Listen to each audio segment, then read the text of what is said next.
Badru Kazwe, a resident of Namongona Rubaga Division along Northern Bypass Road, loves watching TV.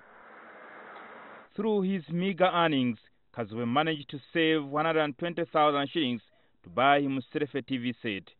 Kazwe is now required to dig deep into his pocket to buy a decoder to enable him get the digital signal.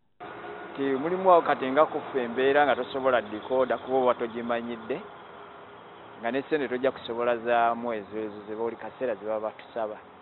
The clock is now ticking, and by Monday next week, all TV lovers will not be able to watch TV in the radius of 60 kilometers around Kampala metropolitan area, except those with spare TV decoders and free-to-air decoders.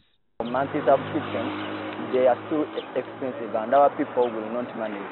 So they will not, they will miss out on certain important information. They want a switch off Kampala. Is Kampala near any border? Why should you start with Kampala? If it's an issue of an ITU deadline, you start with the borders. A statement issued by the Uganda Communication Commission says the 17th deadline will not be extended with Kampala going off first. Phase 2 is expected to go off on the 31st July, covering areas of Arua, Mbarara, Masindi, Masaka, Mbale, Hoima and Kisoro. Phase 3 will start on the 31st August, covering Lila, Jinja, Kiboga, Kabale, Soroti, Guru, Fort Poto, Rukunjiri, and Rubirizi. By 30th of August, I've told you, our country will be covered by digital about 60%. We've been ready. We want to migrate. But where is the signal? They have said that Kampala is ready.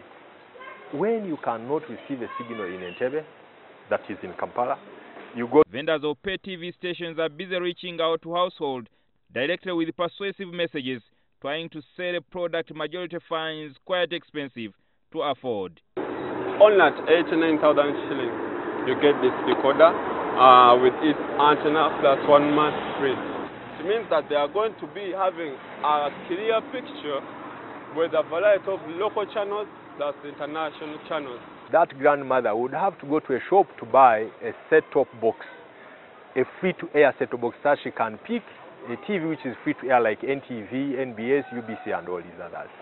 That set-top box is either very expensive right now or it's not available. Research shows that Uganda has about 4 million TV viewers, yet there are only 20,000 free-to-air set-top boxes, and pay TV decoders are only 500,000.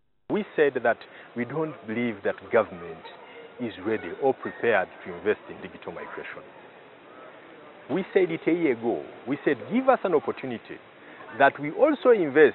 When that time comes of June 17, Uganda is ready to migrate. They said, no, big countries like South Africa will not migrate. They are not ready. They have also had their challenges. Nigeria, are we bigger than Nigeria in terms of economic muscle? It is expected that Kampala will lose close to 90% of the total viewership when UCC switches off the analog signal. And every Ugandan will have to pay to watch UBC, to watch NBS, to watch WBS, to watch NTV, to watch all the other free-to-air stations that have been watching free of charge. This has a wider implication to the extent that millions of Ugandans will be switched off and television stations could lose a lot of revenue through advertising. If some of the viewers have failed to purchase those expensive set-top boxes or they have bought petty set-top boxes and they are unable to pay, you lose revenue. Whereas regulators have to enforce this deadline, which is in sync with the global demand, there are fears that it has been rushed. Jingo Francis, NTV Weekend Edition.